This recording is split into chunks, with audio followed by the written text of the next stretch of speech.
को लेकर आज ब्लॉक स्तरीय अधिकारियों कर्मचारियों की बैठक, मुख्य रूप से क्या समस्या है, क्या निर्देश दिए समस्या?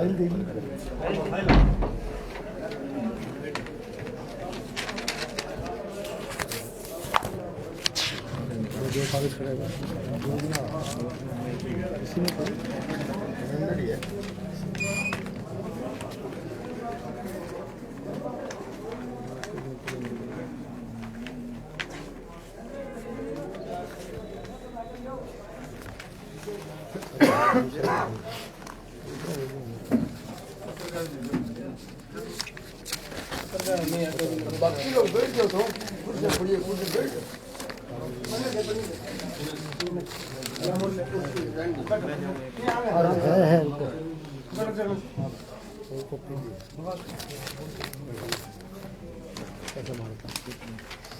हाँ जी, अब स्टार्ट करो। आज पहली बैठक हुई विधायक जी आपकी सभी विभागों के कर्मचारियों के साथ, अधिकारियों के साथ, क्या दिशा निर्देश दिए आपने, किस प्रकार से आगे कार्रवाई होगी? भारत संकल्प विकास, ये जो यात्रा चल रही, भारत संकल्प, विकसित भारत संकल्प यात्रा, विकसित भारत संकल्प यात्रा वर्तमान में हमारे क्षेत्र में चल रही है, पूरे राजस्थान में चल रही है। और विकसित भारत संकल्प यात्रा चूँकि पूरे देश के अंदर इसको चालू किया गया, हमारे चुनाव की वजह से जो आचार संहिता लग गई थी, इसलिए जो जहाँ चुनाव हुए उन स्टेटों में विकसित भारत संकल्प यात्रा का आगाज़ अब किया गया है।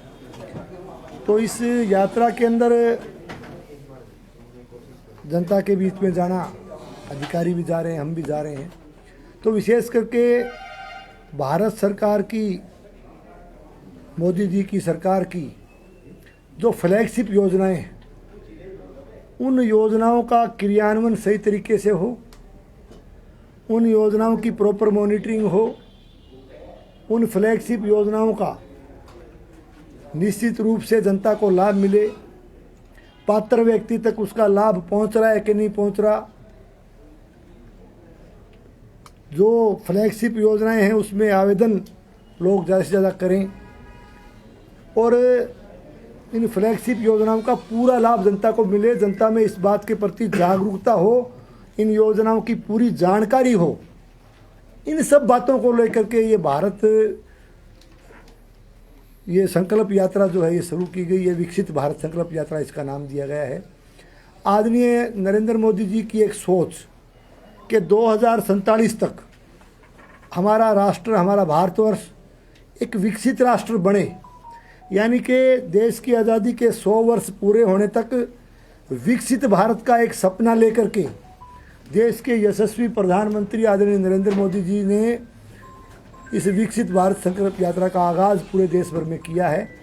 तो इन सारी बातों को लेकर के ये कैंप अभी ग्रामीण क्षेत्र में लग रहे हैं और ये मोदी जी की गारंटी का रथ, यानी मोदी जी की गारंटी की ये गाड़ी पूरे ग्राम पंचायत क्षेत्रों में जाएगी और 25 जनवरी तक इस विकसित भारत संकल्प यात्रा का कार्यक्रम पूरा किया जाएगा। एक दिन में 2 ग्राम पंचायतें उसमें हम ले रहे हैं, 2 ग्राम पंचायतों में विकास की ये गाड़ी जारी है और इसके साथ साथ शहरी क्षेत्र में भी 10,000 से ऊपर के आबादी के इलाके को इसमें कवर किया जाएगा। तो आज जो मीटिंग अधिकारियों की, BLOs की, ब्लॉक लेवल के जो अफसर हैं, उनकी एक आवश्यक मीटिंग आज विशेष करके विकसित भारत संकल्प यात्रा की जो फ्लैगशिप योजनाएं या जो कार्यक्रम है, इसको लेकर के इसकी पूरी तैयारी हो, इसमें पूरा लाभ इलाके में जनता को मिले, इन सारी बातों को लेकर के ये आज की BLOs की बैठक रखी गई है। उसमें उपखंड अधिकारी जी मौजूद रहे, बाकी सारे विभागों के अधिकारी मौजूद रहे और 2 दिन से जो यात्रा चली उसकी भी प्रगति रिपोर्ट एक तरह से पेश की गई। उसमें बताया गया है किस किस तरह का काम और आगे के लिए उनको मार्गदर्शन दिया गया है, उनको आवश्यक दिशा निर्देश दिए गए हैं कि विकसित भारत संकल्प यात्रा का जो सपना आदरणीय मोदी जी का वो हम पूरा कर पाएँ, इसके लिए किस तरह की तैयारी के साथ जाना है। किस तरह से एक तरह से अंतिम पंक्ति के अंतिम व्यक्ति तक इन फ्लैगशिप योजनाओं का लाभ पहुंचे, तो इस सब बातों को लेकर के आज की मीटिंग रखी गई। और आज की मीटिंग में करीब करीब सभी बीएलओज पधारे और सारी बातों को लेकर के चर्चा हुई और बहुत ही सकारात्मक चर्चा विधायक जी, पीएम मोदी की केंद्र की जो स्कीमें हैं, अगर धरातल पर देखें तो देहात क्षेत्र में लोगों को पता ही नहीं है उन स्कीमों के बारे में। देखिए, मैं यही तो आपको निवेदन कर रहा हूँ कि जो भारत सरकार की फ्लैगशिप योजनाएं, उन योजनाओं का लाभ तो मिले ही मिले, लेकिन उन योजनाओं की पूरी जानकारी जनता तक पहुंचे। भाई ये क्या योजनाएं हैं? ये 17 योजनाएं, जैसे हमने ये आपकी आयुष्मान भारत हो गई, जैसे उज्ज्वला योजना वाली योजना हो गई, जैसे किसान सम्मान निधि योजना हो गई, जैसे आपके इसमें ये नैनो फर्टिलाइज़र का हो गया, प्रधानमंत्री आवास योजना हो गई। तो ये कई योजनाएं जो मैं बता रहा हूँ, ये 17 योजनाएं हैं।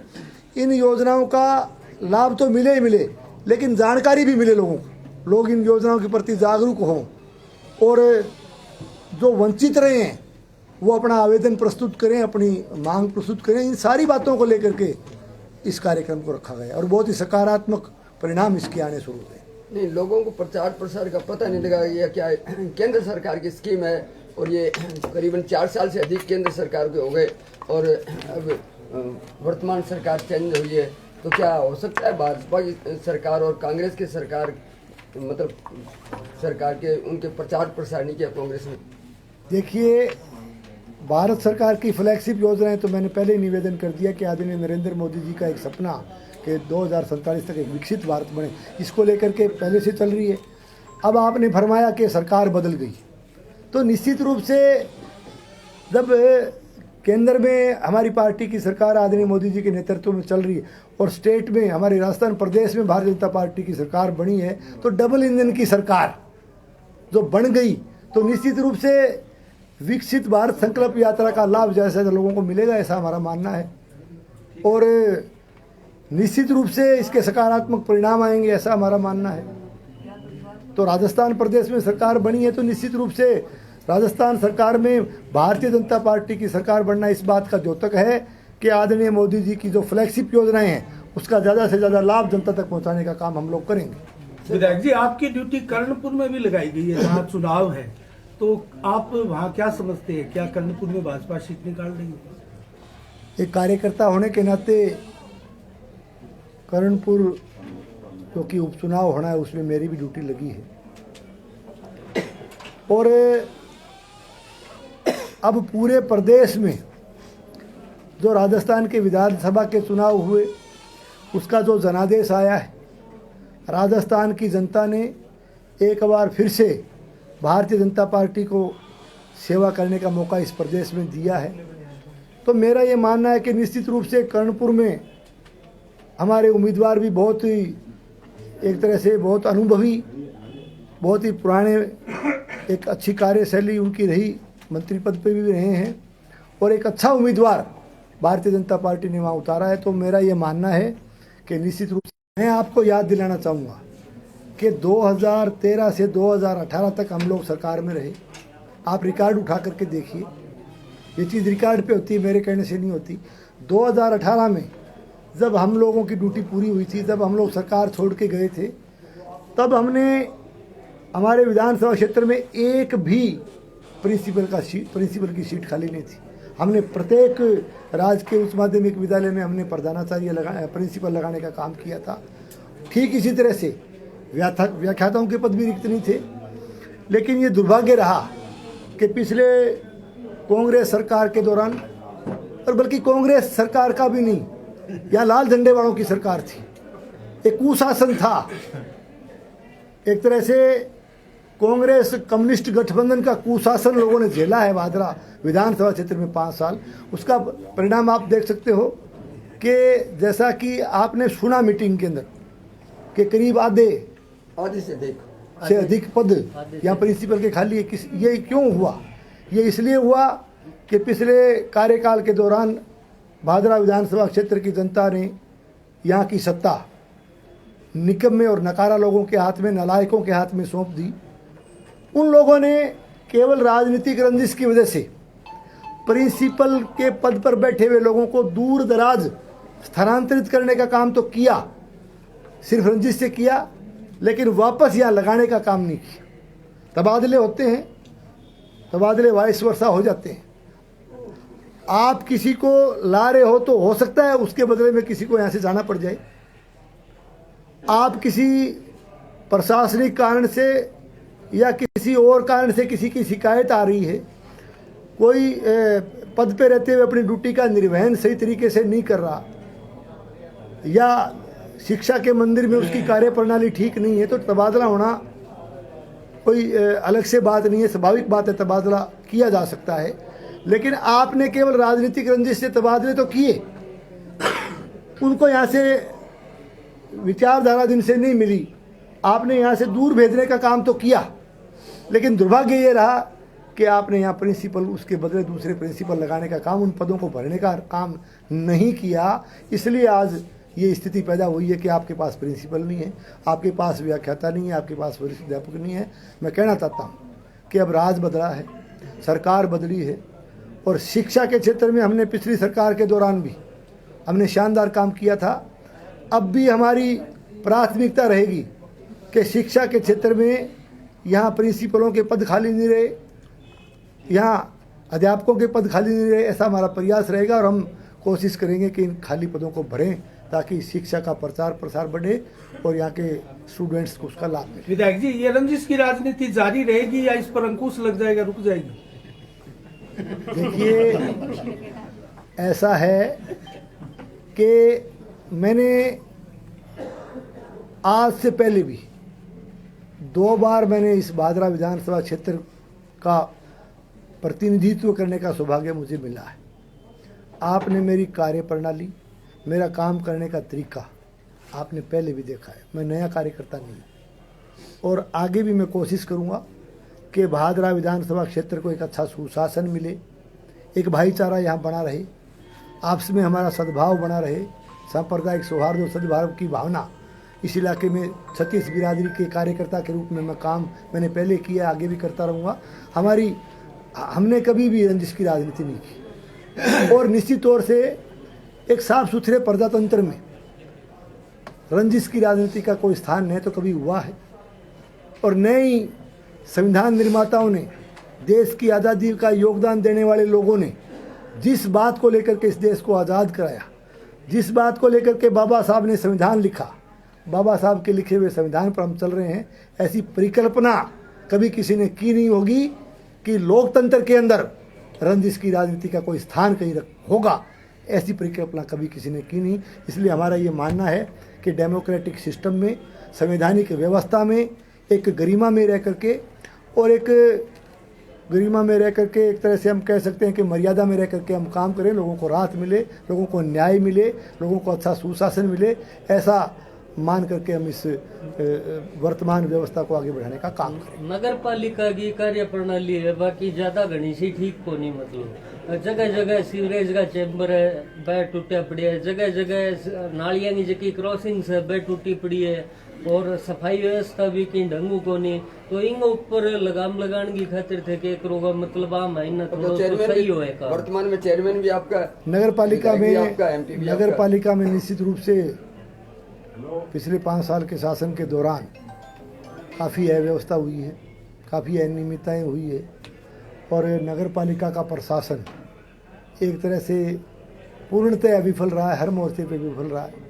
चाहे सफाई व्यवस्था का सवाल हो, चाहे यहाँ सीवरेज की व्यवस्था का सवाल हो, चाहे यहाँ इस नगर पालिका कार्यालय में जो रोज़ाना के काम लोगों के होते हैं, छोटे मोटे काम होते हैं, चाहे उनके साथ अच्छा ठीक से व्यवहार नहीं हुआ, लोगों के काम नहीं हुए। इस नगर पालिका कार्यालय में मैं दावे के साथ कह सकता हूँ कि एक तरह से इसको भ्रष्टाचार का अड्डा बना करके इन लोगों ने इसके शासनकाल में रख दिया गया।